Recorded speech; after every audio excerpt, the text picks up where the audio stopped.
Hello? Oh, okay. I'm sorry. All right, I'm back. So, just wanted to remind you that the test is about 3 weeks away, and so you should be at a place in your course where you are starting to wrap up new material and get into some review.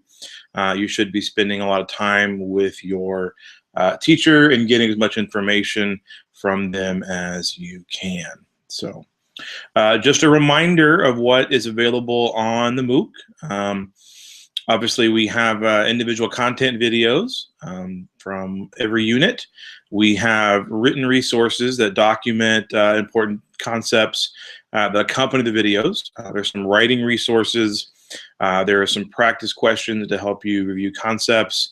There is some FRQ reviews on there, which I recommend that you use to kind of get an idea of what's coming up with those. So I see we got a couple of folks here. Once again, make sure that you go ahead and log in as you are watching to make sure, just so that we know that you're there. We can kind of just get an idea of who's out there and what they're doing. All right. So there was no new content this week. We wanted to wait a week, but industry and economic development will go up probably this weekend and be ready for you on Monday. Once again, I highly encourage you to use those review tools that are available to you and continue to ask questions on the question link. So let's go ahead and get started with the questions today. Remember that for whatever reason, we're not using the chat function. So if you have questions you would like to ask, please add them to the question link on the web page, and they should come up on my computer and I can look at those. I have them on my iPad over here to the side. So if you see me look away, that's usually what I will be doing. Okay, first of all, let me welcome back some folks that I recognize from previous sessions. Jeremy is here. Or posted a question. Tina posted a question. Also looks like we have a new person, maybe Leons or Lions, depending on how you say that. Welcome if you are here.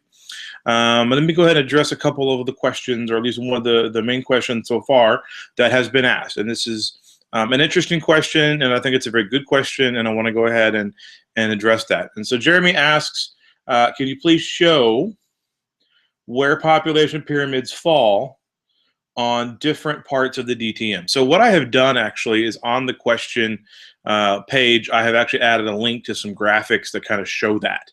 But I wanted to go ahead and talk through that today a little bit and kind of illustrate what that looks like and how that works, and kind of helps you understand that. So if you look at that link on the page there, Jeremy, or whoever else is watching, you can see that that graph there.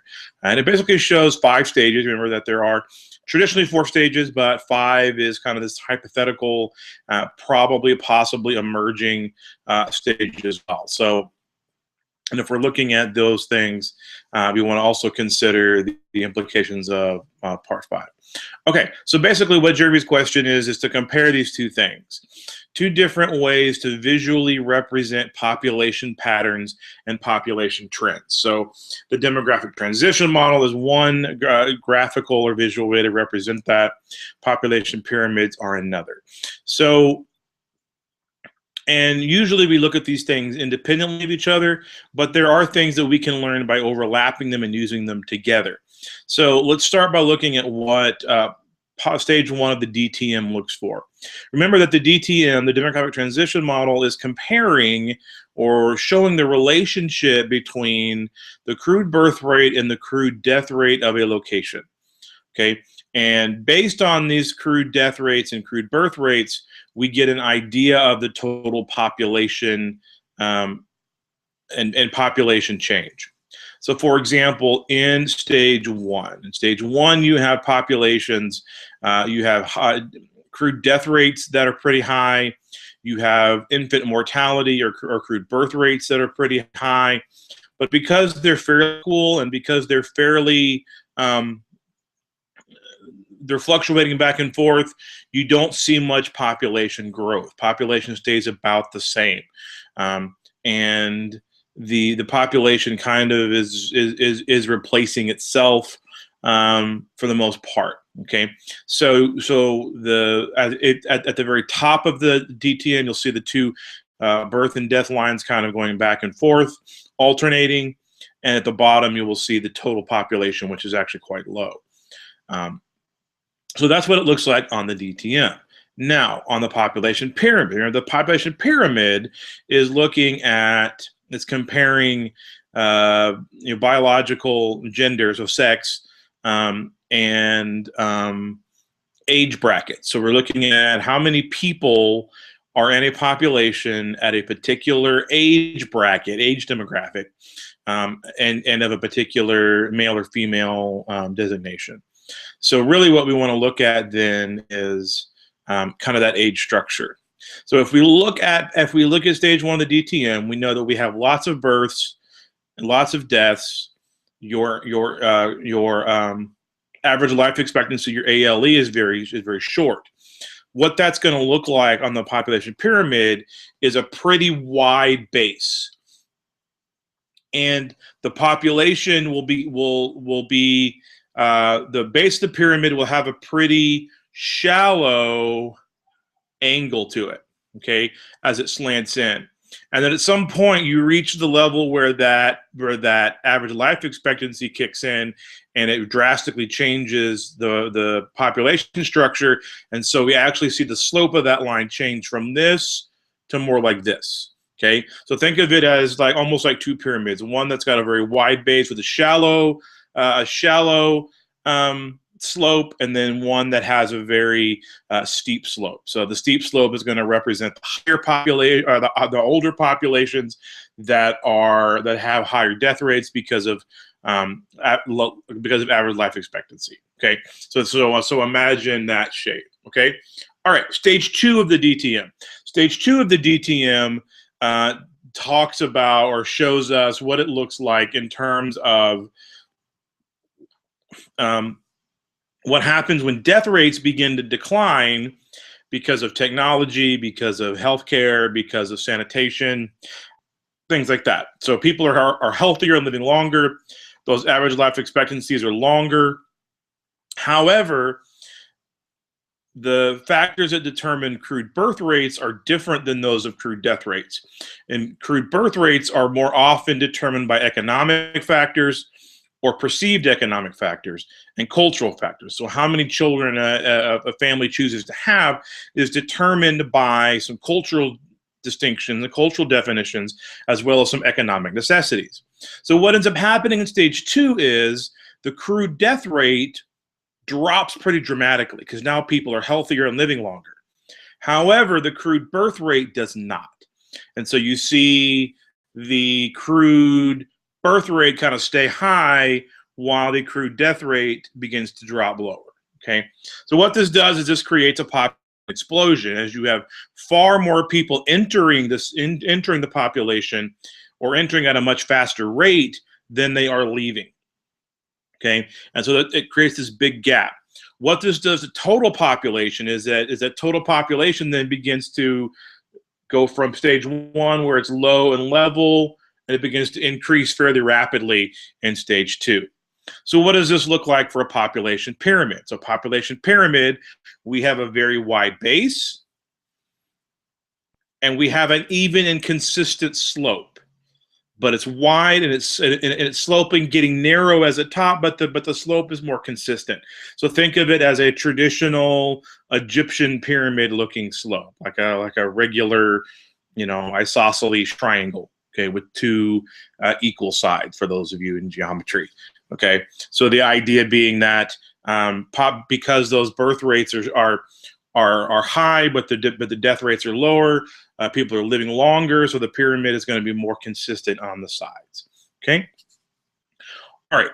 By the way, all this is illustrated in the link that I attached to the question page. Okay, if you would like to see it. All right.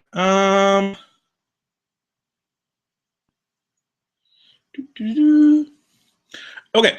So next question, or continuing that discussion for Jeremy. All right, so stage 3 The death rates are still dropping. They're beginning to kind of shallow out, bottom out at the lowest rates. Your average life expectancy is still is getting higher. Your society is getting healthier. You are you're gaining access to infrastructure, to healthcare, to clean water, clean food, adequate food, things like that.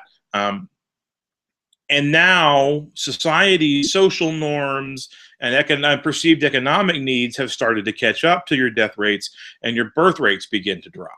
Okay, so the population line has been going up. It's going to continue to go up, but kind of begin to level off some, begin to slow in the overall population growth as we see the population kind of shift as birth rates begin to come down.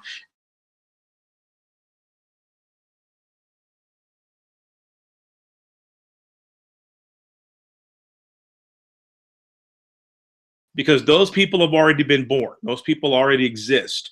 Those people were born in stage 2. Okay, so stage 2 has very high numbers of people in population. But what that means is that as those birth rates drop, we begin to see the bottom of the pyramid beginning to taper in and kind of slant in a little bit. So it's actually going to be slightly narrower at the bottom in stage 3 and then spread up fairly evenly along the way as you go up into an older range. Okay. All right. The next stage is stage 4. Our birth rates and death rates low in terms of rates. Our average life expectancy is pretty high. Our total population line has begun to level off because there's no significant difference in the number of people entering or leaving society. And so what we see in the population pyramid in stage 4 is a fairly even distribution all the way up, with perhaps a slight bulge in the middle. Okay, so you've got the widest part of your population is kind of in the middle, with slightly tapering at the top, slightly tapering at the bottom. Okay, so think of it as a barrel shape. Barrels are narrower at the top and narrower at the bottom, and widest in the middle. So think of an old barrel from an old Western, or a pickle barrel like I have in my living room. Right, they're kind of wider in the middle than they are at the top and the bottom. Okay, that's what a stage 4 looks like, and that is going to be kind of your age to be is the most stable. You don't have any dramatic shifts. Okay, is when we see death rates actually beginning to increase relative to birth rates, and we see a declining population or a significantly aging population. Okay, and that aging population basically creates an inverted pyramid or an upside down pyramid, where it is narrowest at the bottom because there's fewer people coming into the society, and it gets wider as you go up because those people were born in previous stages when the birth rates were much higher. Okay, also because your life expectancy continuing to increase, then your pyramid actually gets wider at the top than it is at the bottom. So stage 2 and stage 5, if we're going to look at those, are kind of direct opposites of each other with fairly consistent slopes. One, however, starts at the bottom and gets narrow. One starts at the bottom and gets wider as you go. Okay, so think about those kinds of connections and those kinds of shapes as you are thinking about the DTM. Okay, all righty. All right, looks like I have a few people that are popping on to join us here. It looks like that's really the only question we've had thus far, and that's perfectly fine. I'll continue to update the page and pull up questions as they come on. Guys, what I will say that we have a lot of bad weather in the area, so coming in and out depending on that. Also, I may be having some battery issues with my computer today, but I'm going to go as long as I can today. All right. All right. So let's talk a little bit about some industry concepts. One of the things that I think I've been seeing a lot in some different places, whether it be on Facebook, whether it be in some chat rooms, that are human geo related, whether it be even in some of your questions deals with structuralist models and deals with Wallerstein, and some things like that with liberalist models. So basically, what we're looking at in these models is, so there's kind of several different ways to look at this, and we can kind of divide it up into two kind of schools of thought. One school of thought is the liberalist school of thought, and one school of thought is the structuralist, okay? And we're going to start with the liberalist model first. Liberalists are going to argue that economic development is possible for any and all countries. It's not guaranteed, it's not a sure thing, it's not a given, but it's possible. That every country, if things are done right, if things are planned well and executed right, then all countries can go through and can grow wealthy and developed. Okay, and so Rostow comes up with this model that kind of describes how this process works, and he starts with this idea of it's a 5-step process, also called the modernization model. And basically, it starts with very, very traditional type of societies and economies. So barter, subsistence type lifestyles, and things like that. That's stage one. That's all you got to know about stage one. It's all about subsistence.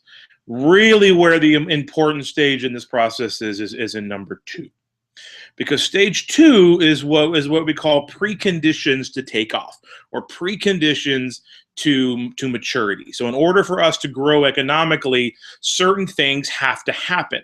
Certain things have to be in place. In order for us to grow our economy, we have to be able to move goods and services around efficiently and effectively. We have to have access to ample natural resources. We have to be able to supply energy to the places that need it. We need capital to invest in factories, to invest in infrastructure and roads, to invest in things like that. So in order for a country to move into stage 2 and through stage 2, or this preconditions to take off, somehow these countries have to develop these things.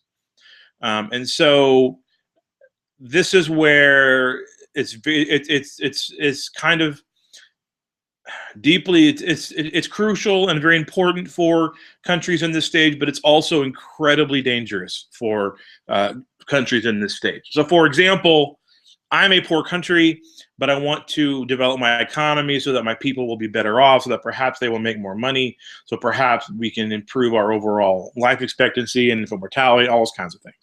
How do I get the capital to do this? How do I build the roads that I need? How do I build the highways that I need? How do I build factories that I need? Things like this. Well, there's a couple of ways this is usually done. One is through foreign investment. And so what might happen is, okay, Nabisco, the cookie company, and they may say, all right, we want to build a new factory in your country. And so we're going to come in there and we're going to build a factory. So we're going to provide the money for the factory. We're going to pay for all that. And then we're going to build some roads to connect it and some things like that. So a lot of it can come from the companies themselves that are investing in the country. They will invest the capital to do that in exchange for, they're probably going to get, some tax breaks on that. They're probably going to get much cheaper labor costs. They're probably going to get resources at a cheaper price. And so they're going to come in there and they're going to kind of put money into that system. Okay, and so this is one way that it happens, is that through direct investment by foreign countries and or foreign companies in the system. The other way that this tends to happen, the more common way and perhaps more dangerous way, is through loans, large international development loans from places like the IMF and like the World Bank. So the IMF or the World Bank may say, okay, Zimbabwe, we're going to give you $50 billion over 10 years to build roads. And Zimbabwe is like, hey, thanks, awesome. I need $50 billion to build roads. And so what happens is they pour this money into these preconditions for takeoff, and they begin to build the infrastructure that they need. Where this becomes dangerous and where this becomes problematic is that those loans come with interest. And when you're borrowing an incredibly large amount of money, you're also having to pay out an incredibly large amount of interest. Even if the interest rate itself is small, still a lot of money. Okay, so what ends up happening a lot of times is that these countries will often find that their rate of economic growth and the income and increase in their GDP that they're getting from this development is not adequate to keep up with the money that they have to pay back. And so a larger and larger portion of their income and larger portion ends up getting dumped into repaying debt as opposed to the economic development side. And so that's why there's lots of programs through the IMF and through the UN to ease debt, to ease interest payments, even to forgive it, so that these countries can continue to grow economically.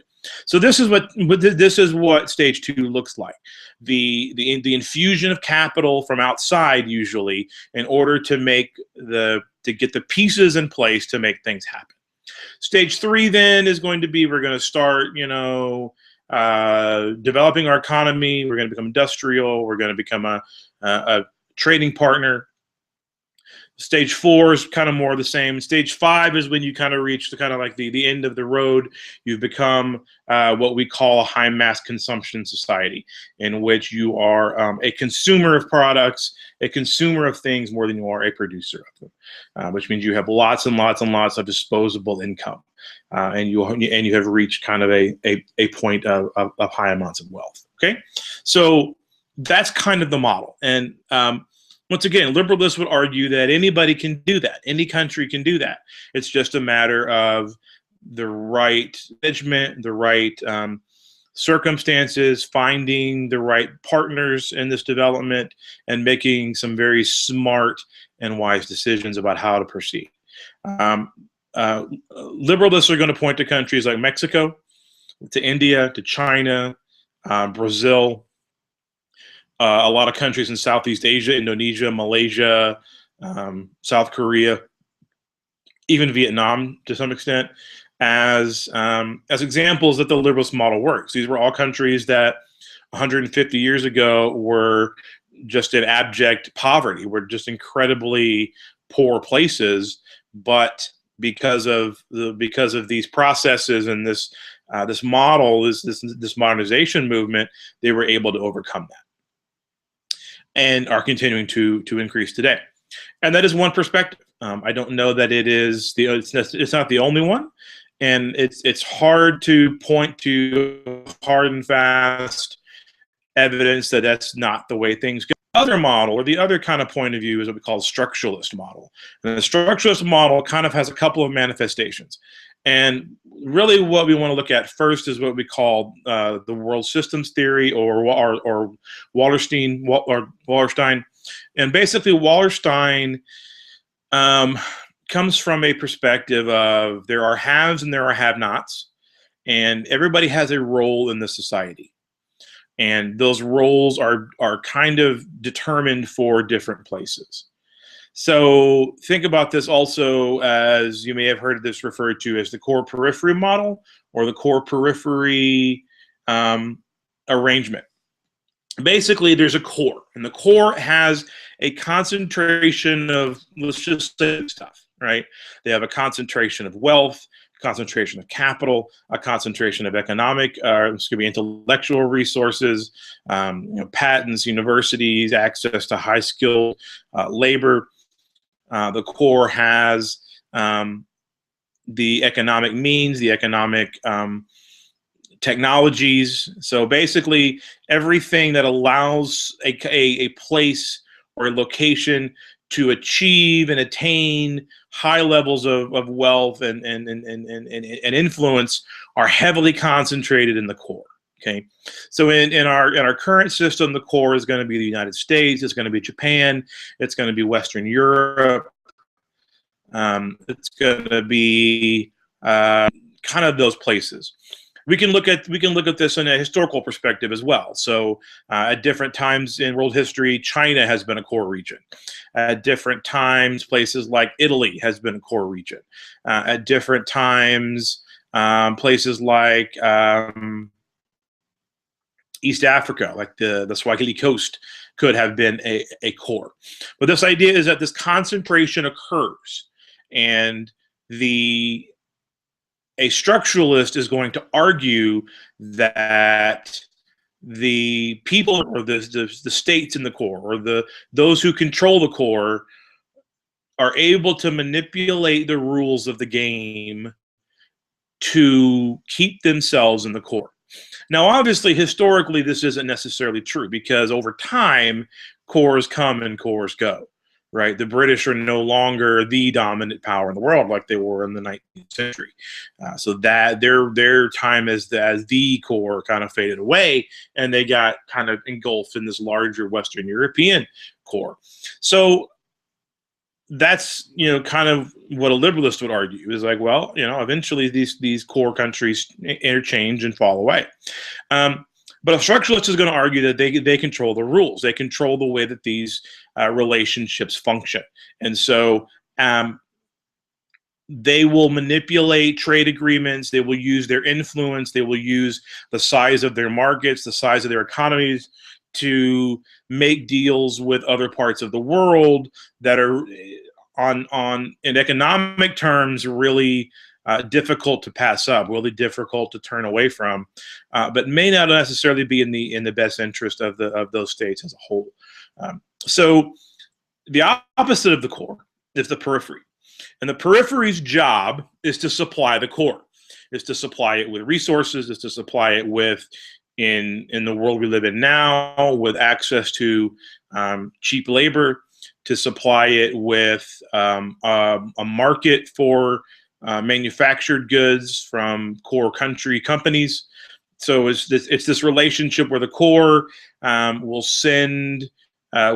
take resources from the periphery and send products back, things like that. This is basically the way that the British interacted with India during the 19th century, 18th and 19th century, when they would take things like cotton back to the British textile industry and then sell the clothes back to the Indian people at a much higher price.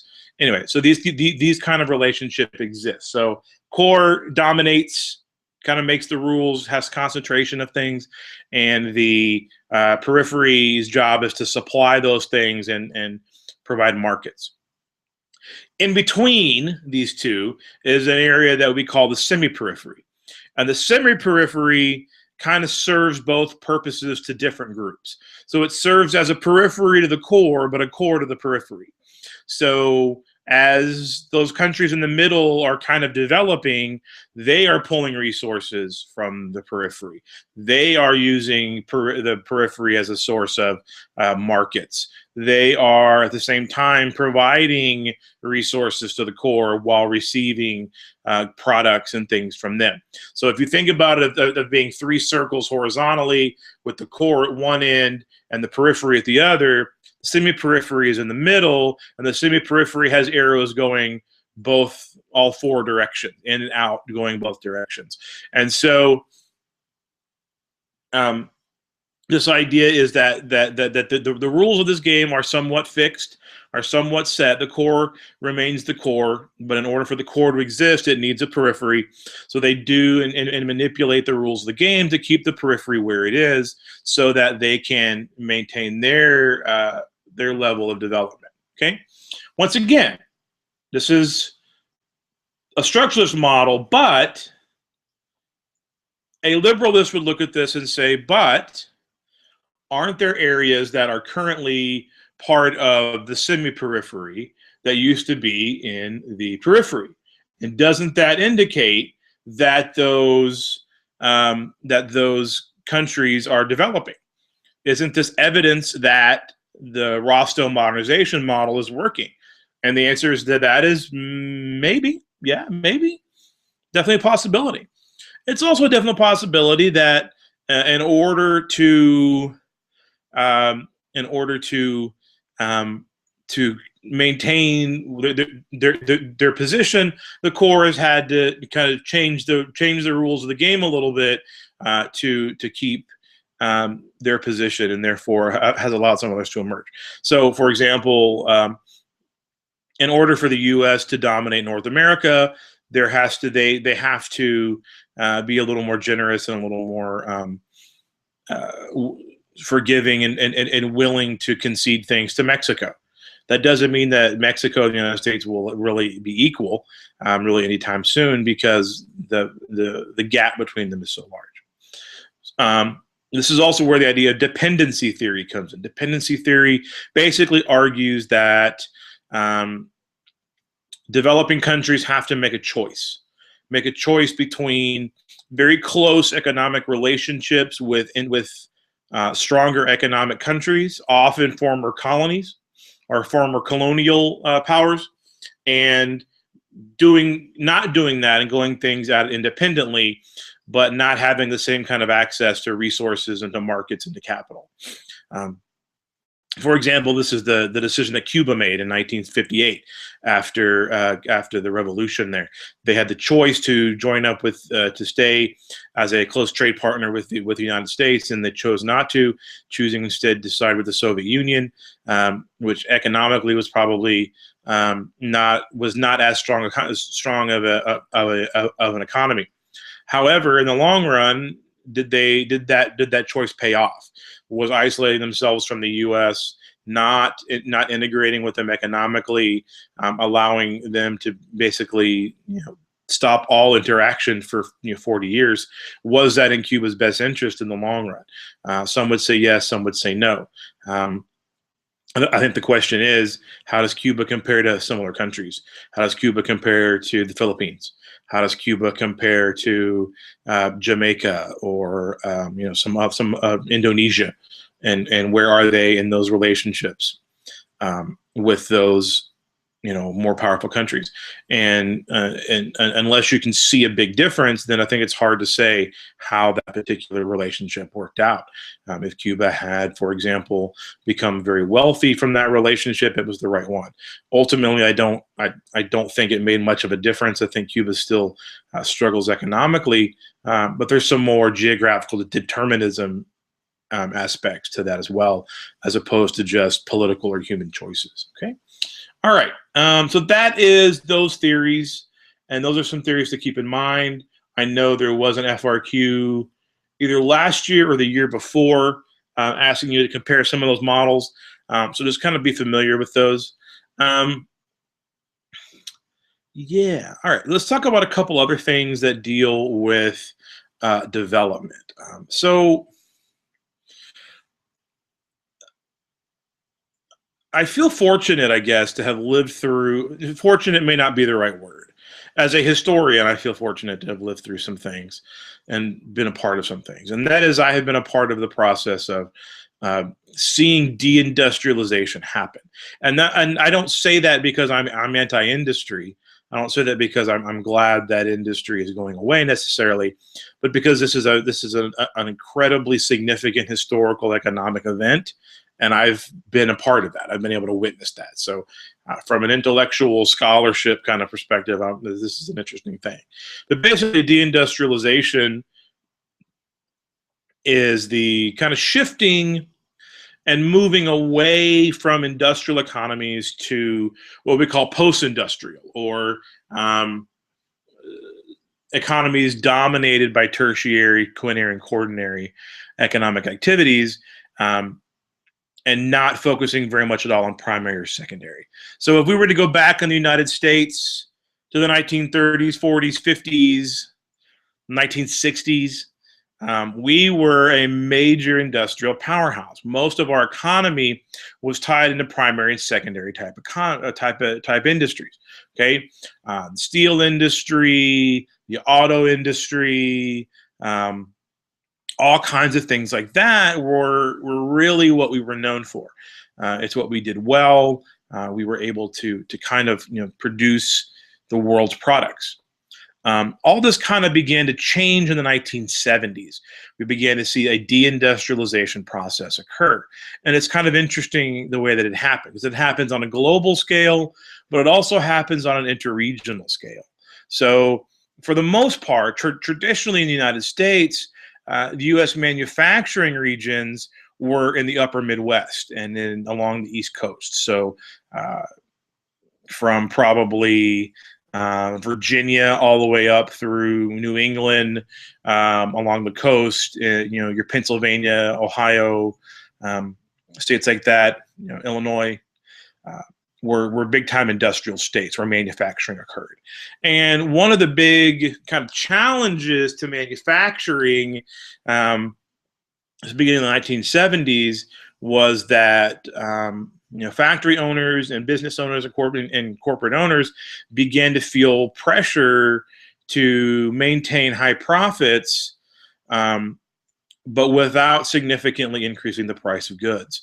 And the way that the biggest problem that they saw, or challenge to doing that, was in the wage structure of those communities. So all of those states were states that had laws that encouraged what are called closed shops. And closed shops means that you have to be a member of the local trade union in order to have a job at that factory or in that place. So everybody who worked in, Detroit auto industry had to be a member of the United Auto Workers. Or everybody that worked in, the Pittsburgh, Pennsylvania steel country had to be a member of the United Steelworkers Union, or whichever. And the history of trade unions is to kind of protect the rights of workers and to encourage and increase over time the wages and benefits and the incentives that they receive for the work that they do.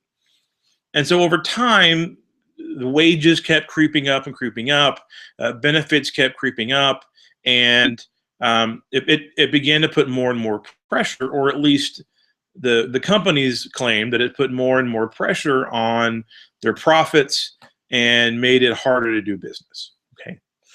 So what do we do about this? Well, the first step that we began to see in the 1970s was a shifting of manufacturing from the American Midwest to the American South and American West. So you might see factories closing in Ohio and in Illinois and Michigan, Pennsylvania, and reopening in Alabama, Mississippi, Tennessee, Arkansas, Texas, Arizona, places like that.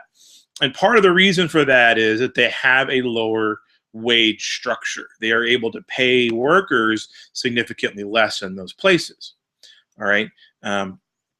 Part of that is due to migrant workers and immigrant labor in much larger numbers. Some of that is due to historically underclass minority groups that have had a legacy of being undervalued in their labor, and also just the lack of required union membership. So these states were what are called right-to-work states, which means you don't have to be a member of a union in order to join a company, which actually really hurts and undermines strength.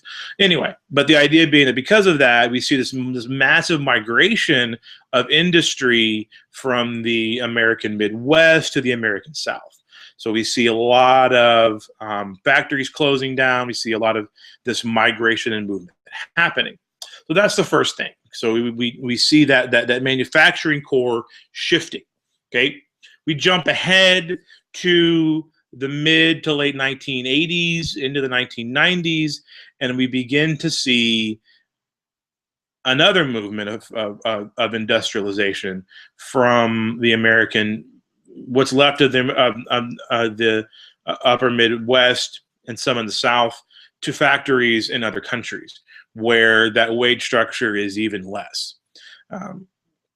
So while a worker in Tennessee might make 70% of what a worker in Illinois made, a worker in Honduras may make 10%, and so wages played a big role in that. Also, there was this the ease of movement of goods and services, access to resources made production in those places and cheaper for some of those reasons as well. So what ends up happening is, because of this outsourcing, this globalization, the shifting of industrial economies from place to place, what ends up happening is that those economies that were heavily tied to industry have to find other means and ways to go about making their money. And so we begin to see them deindustrialize. And deindustrialization simply means we're going to find other ways to do this. And there are good things and there are bad things about this. So this is kind of a controversial topic. One way that this is good is that, remember from the previous discussion, is that primary and secondary labor tends to be relatively unskilled, meaning that the skills necessary to do it can be acquired on the job, does not require any outside training, any higher education, things like that. And so because of this, this unskilled labor piece, workers were relatively easy to replace and relatively easy to interchange. So one thing that unions actually did was to help make that process more difficult for companies to protect the workers. But in the end, the trade-off in deindustrialization, or at least the theory behind it, is we're trading lower skilled portions of our economy for higher skilled ones. So the types of training necessary to be involved in tertiary, quaternary activities is much higher.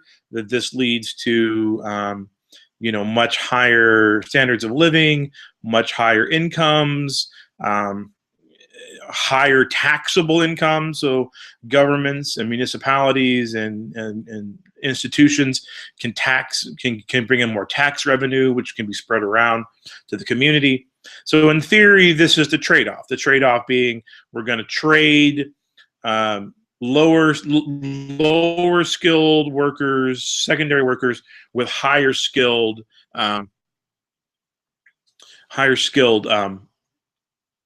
tertiary, quaternary workers.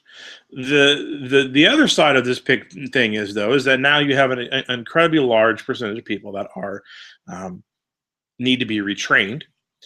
Need to have a different set of skills, because those unskilled workers may have worked at factories for many, many years and therefore don't necessarily have the broad range of skills. You add that to the types of technological advances and the types of skills needed in those new jobs, and you're putting a lot of pressure on those workers in those industries to do that. The same is also made a very direct that if you are divesting yourself or getting rid of all of your manufacturing jobs, all of your secondary sector, that's really not good. You're putting too many eggs in one basket, and you need to be able to, at some point, have a tangible product that you can sell one day, if it comes down to it. Okay, so those are some of the challenges of deindustrialization. A concept that kind of goes along with that is the idea of globalization. And as these things spread around, there is this sense, and with some, that wow, this is the magic bullet. This is the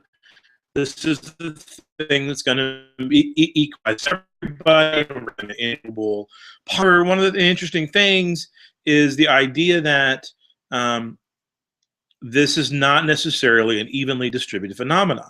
So not everybody has access to the means, not everybody has access to the infrastructure, and not everybody has the geographic freedom to enjoy globalization the same way everyone else does. So really, instead of using Thomas Friedman's analogy of the world is flat and everyone's going to be equalized, the playing field is going to be the same, really the late Harm de Blay's analysis of the world is kind of spiky, with lots of good stuff in some places and no good stuff in others. It's probably a more adept analogy of how to think about globalization. So the internet is great if you have it. The internet is great if you have access to Wi-Fi and the energy to run it and the hardware to deliver it. If you don't have those things, then that's a little different. Okay, so as long as we have an imbalance in those resources, in that infrastructure, we're going to continue to see an imbalance in some of those kind of things as well. Globalization has a negative side as well. Okay. Once again, I'm not seeing any new questions pop up, so I'm going to talk about a couple more industry concepts. Just keeping in mind that industry videos will be up this weekend, if not by Monday at the least, and you can look at those and be able to bring your questions to next week's discussion. Once again, you should be at a place now where you're in 100% prep mode. So be thinking about what that means. All right. I'll talk a little bit about some industrial location models. Because models are where students kind of get hung up a little bit on what they mean, how they work. And so I'm going to talk about a couple of them just real quickly. I'm not going to get into an enormous amount of depth with them, but I will talk about them some. And the first one is Alfred Weber. And Alfred Weber, basically, he's trying to describe, well, first of all, let's go back to the old saying from Broadway, I think back in the 1930s of, how do you, what's the most important thing to business? Location, location, location. And that's what industrial location theories are about. It's trying to understand the rules and patterns that dictate where businesses locate in an attempt to be successful. So Alfred Weber comes up with this idea where he says, okay, I've got a market, I've got a resource. Somewhere in between that, the resource has to be made and sold. Point B, there needs to be a factory. There needs to be a facility, a processing facility. Where do we put it? How do we know where to put it? And basically, Weber said, okay, the factors that we need to know is what does transportation cost? How much is it going to cost me to move?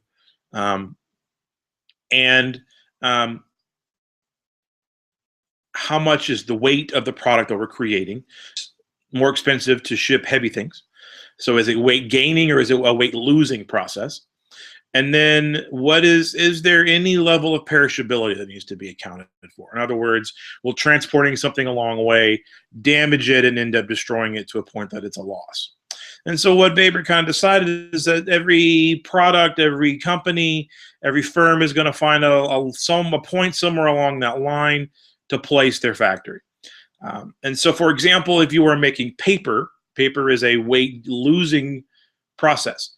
A tree weighs less than a product. So if you are going to create a plant that produces paper, you have an option of cutting down the trees, transporting them a long way, making it into paper, and then transporting the paper a short way to market. Or you have the choice of moving your plant or factory closer to the resource, transporting the heaviest part, the logs, a short distance, processing it out, losing the weight, and transporting it a further distance to market. And basically what Weber said is that in that situation, you build your factory closer to the resource. Because why would you want to pay to transport a product that is going to lose weight before it gets to market? Okay, so another example might be, pianos. We're making pianos, right? Do we want to put pianos near the market, or do we want to put it near the resource? And what Weber said is you probably put something like that closer to the market. Why? Because it's a weight gaining production. Okay, the individual pieces of a piano being brought in individually are way less and cost less to bring in than the final product does as one enormous piano. You also have issues with that particular product of being very fragile and very very difficult to maintain in one piece. And so Weber is going to argue that this is the decision that firms have to make. Where's my resource? Where's my market? And where is the place in which I can get the most profitability out of that issue? Okay, so that's Weber. The other another one that's kind of interesting to think about is the hoteling model. And hoteling, your teachers may have referred to it as the beach and the ice cream vendors on the beach, and where do they locate? And we tend to think that that they will locate as far away from each other as they can. But what they're really going to look for is if we have an ice cream vendor at the end of each beach, at each end of the beach, they're going to try to find the location that maximizes their access to as many customers as possible. And so in reality, what they will do is they will actually find it to be more profitable at the end of the beach until they have served that that population or those customers, and then it is actually smarter for them to move closer together where the population may not have been reached, and until eventually they're directly competing with each other. So they start off trying to maintain a monopoly and trying to limit competition, and they end up having more competition at the end as they move in. The other interesting model is a model that your teacher may have talked about during urbanization, and it goes fine there. It also goes fine here, talking about economic development and location models. And that is the idea of threshold and range, and how threshold and range is kind of used as a factor by Walter Christaller to determine patterns of Christaller. Okay, if I'm selling a product, I have to have a certain number of customers to make my product profitable.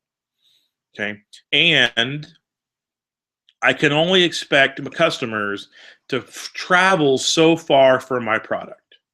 So I need to figure out where that point is, where that transition point is from too far or not enough. If I don't have enough, I can't sell my product. If they have to travel too far, I'm not going to sell. So I got to find the right combination. So my threshold has to fall within my range.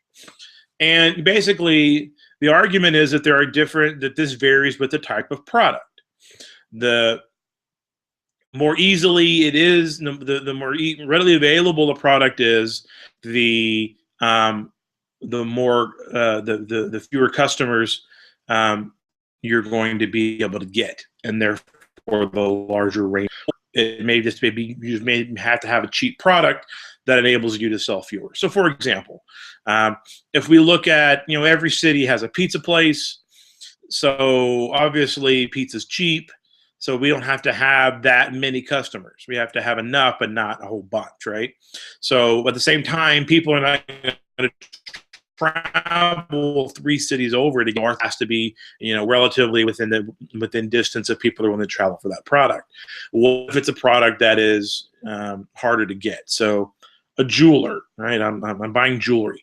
The problem is that not everybody buys jewelry, and you don't buy jewelry every week like you might pizza. And so now your range has to be much, much larger in order to get enough customers in.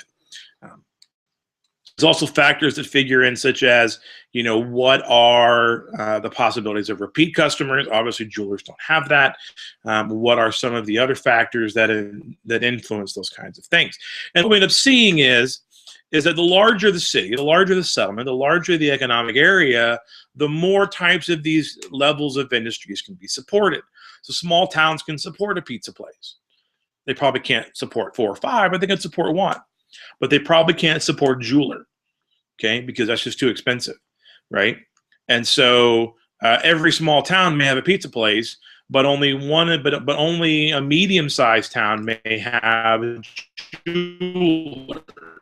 Right, so all of the pizza places, but that will have 4 or 5 pizza places and a jeweler, because it has to pull in customers from all of those smaller towns in order to be able to stay in business. At the same time, you may have a larger business that has 7 pizza places, a jeweler, and a car dealership. Because obviously cars are expensive, it's high overhead, so you're going to need a much larger geographic area to support those things. Now, does that mean that people won't move to those small towns and try to build their jewelry business? No, it doesn't mean they won't try. It means it's much harder to be successful. One way that I kind of teach my students to think about this is baseball teams or professional sports teams, and which type of town, what size of metropolitan area can support a Major League Baseball team. If you look at the towns where minor league teams are, as compared to Major League, there's a pretty firm division in which of those markets can support which, because a Major League team has a much larger payroll, a much larger stadium. They need a much larger range of fans to be able to support them in order to make that work. Where there are lots of small and medium-sized towns that can support, say, minor league teams. Because they have a much smaller overhead, much smaller salaries, things like that. So those are some ways to think about that. Why can New York City support 2 professional franchises and everything, and New Orleans doesn't even have one and everything anymore, right? So what is that? What is that threshold, that break-even point? Okay, those are just a few concepts in industry. I did not cover everything because we had some questions that I didn't want to answer. And so next week we will look at urbanization. Actually, no, next week I'm just going to do a general Q&A with your questions, talk a little bit more about development, and then the following week we will do urbanization. So we'll do content rollout for industry this week, and then content rollout for urbanization next week, and then that puts us pretty close up to test time. We also will do a kind of important test taking strategies and tips kind of review and broadcast the following week. So Ms. Granquist actually will lead that one because she's really good at that stuff, and I'm just good at staring at the screen and talking incoherently for an hour.